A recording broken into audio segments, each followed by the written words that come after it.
Bonjour à tous, nous sommes le jeudi 9 avril et pour ouvrir le journal du jour, nous allons évidemment revenir sur la performance du Paris Saint-Germain. Si le Bayern Munich a impressionné hier face au Real Madrid, Paris n'est pas en reste et on a affaire à un autre sacré challenger pour la Ligue des Champions.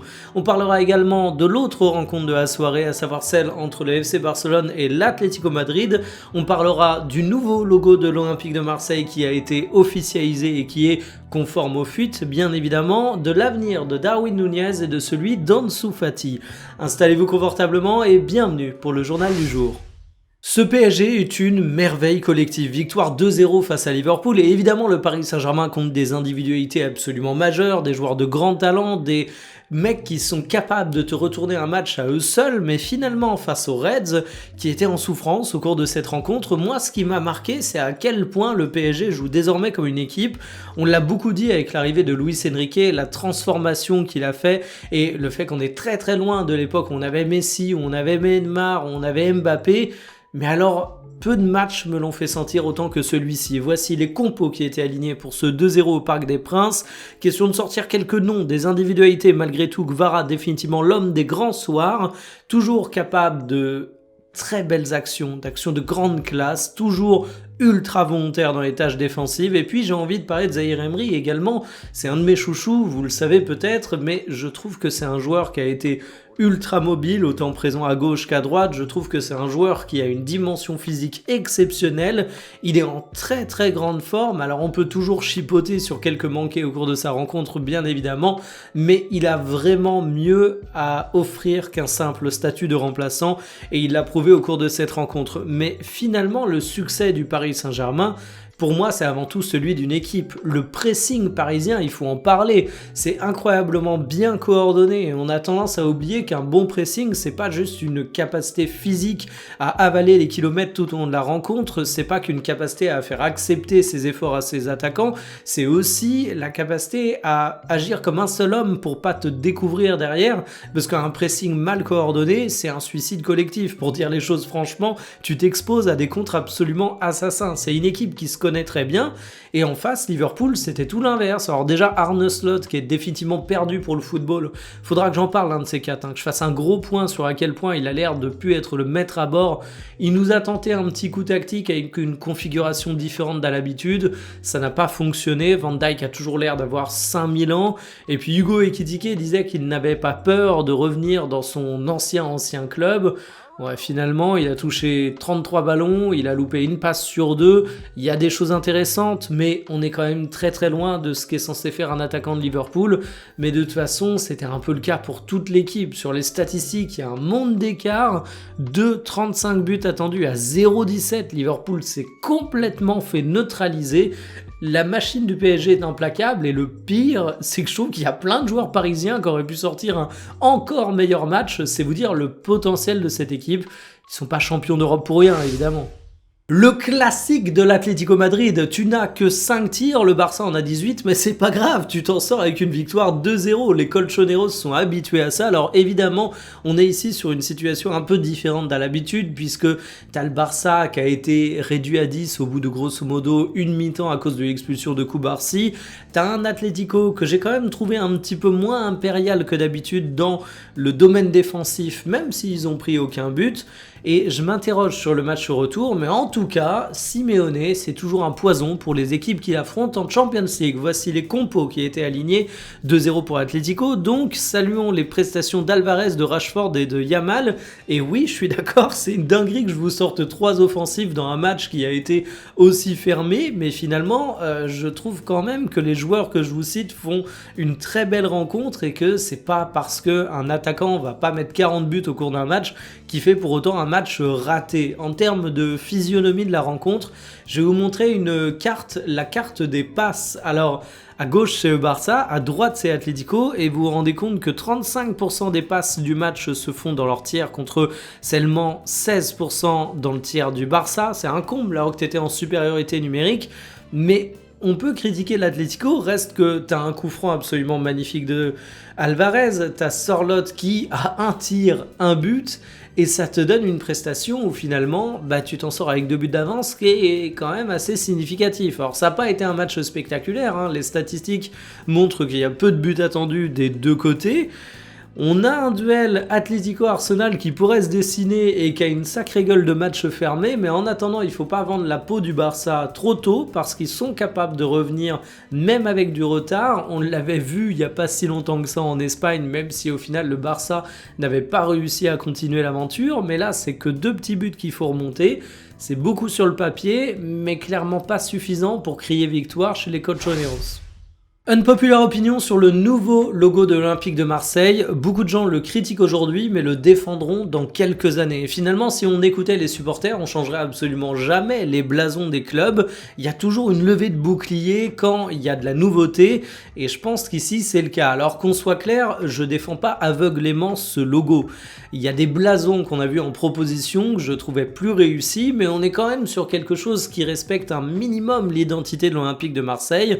On n'est pas sur un raté à l'image de ce qu'on a pu avoir du côté de la Juventus ou du FC Nantes.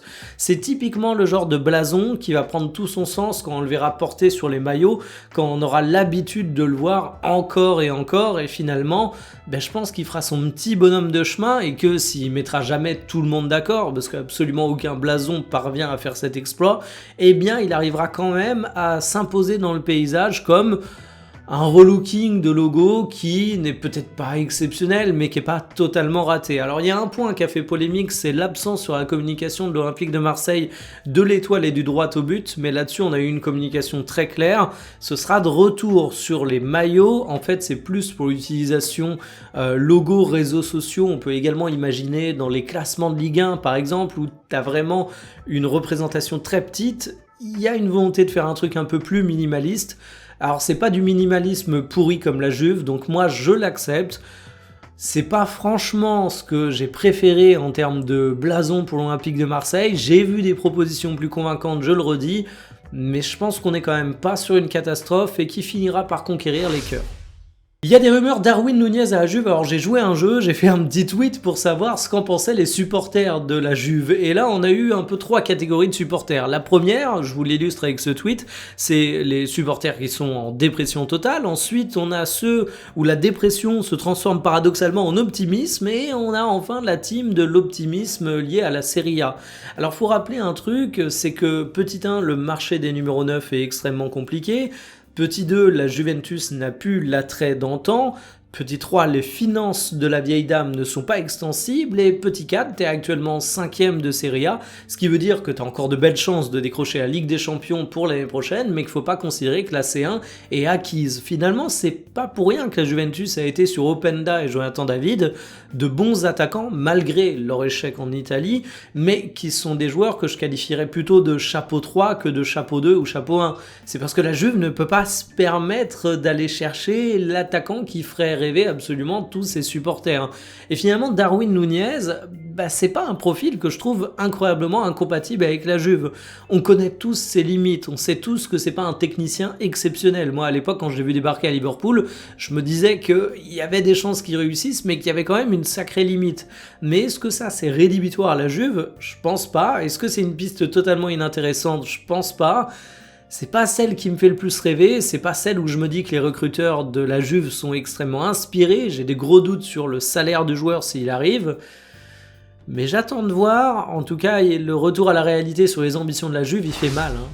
Quel avenir pour Ansu Fati ? Le joueur du FC Barcelone actuellement prêté à Monaco a une saison qui est hyper délicate à évaluer parce qu'il a des cartons statistiques, des absences, un recul de statut. En fait, t'as l'impression qu'au cours de sa saison, il a connu 3000 vies, pour le meilleur comme pour le pire, mais malheureusement, la note la plus récente attend plutôt du côté du pire. Alors déjà, les statistiques d'Ansu Fati, sur le papier, c'est impressionnant parce que 9 buts toutes les 104 minutes, il marque. C'est un très bon ratio par rapport à son temps de jeu, mais le problème, c'est que 6 ont été mis en l'espace de quelques semaines et au début de saison, et depuis, le joueur, il s'est reblessé et la hype est repassée. Et finalement, cette hype qui retombe, c'est un petit peu à l'image d'un joueur où tu sais pas si tu peux t'engager sur l'avenir avec lui parce qu'il est extrêmement fragile et qu'on espérait le voir se relancer physiquement cette saison à Monaco, et tu te rends compte que c'est pas aussi simple que changer d'air pour résoudre absolument tous tes problèmes. Ansu Fati, ça reste un joueur avec un certain potentiel, mais tu peux te dire que les blessures ont eu un impact sur son physique.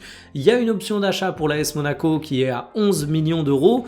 c'est pas énorme, mais le joueur a un énorme salaire, c'est peut-être là où ça bloque, et aujourd'hui on sent plutôt un AS Monaco qui va pas lever cette option d'achat. Il y a peut-être matière à négocier, parce que le Barça l'a sous contrat jusqu'en 2028, il a un salaire dont le Barça se passerait bien, donc peut-être qu'ils vont chercher à l'évacuer.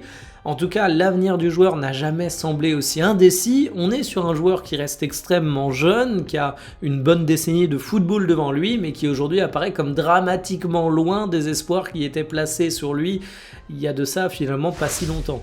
Terminé pour le journal du jour. Hier, on a donc parlé d'Habib Beye, on a parlé de ses prestations en tant que chroniqueur, on a parlé de comment ça a eu un impact sur sa vie d'entraîneur. J'espère que c'est un sujet qui vous aura plu, un sujet un petit peu pas de côté. On va revenir sur quelque chose de plus traditionnel cet après-midi. J'ai envie de faire un format long pour revenir sur PSG Liverpool. L'occasion de parler assez longuement des Reds, parce que finalement dans le débrief, j'ai été très tourné parisien, mais il y a des choses à dire sur Liverpool. Et je pense qu'il est temps que j'ouvre le dossier Arne Slot, notamment parce que je l'ai un peu épargné quand je parlais des Reds jusqu'à présent. Je me concentrais surtout sur les cadres parce que la faillite est assez spectaculaire, mais le technicien a beaucoup de choses à se reprocher. Et puis j'ai envie de revenir sur le Paris Saint-Germain aussi parce que pour tout vous dire, dans le journal, je fais des formats efficaces où j'essaie d'aller vite pour que ça se consomme facilement. Là, je me permets en fin de journal de m'étaler un peu plus, mais c'est parce qu'on est sur une partie que seuls ceux qui sont intéressés regarderont vraiment. Et des fois, pour parler des individualités, c'est délicat de trouver les bons mots. J'ai pas envie de dire que les individualités ont été nulles au cours de ce match, parce que c'est faux. Et quand je dis qu'ils n'ont pas été au meilleur, c'est pas une critique, c'est simplement dire...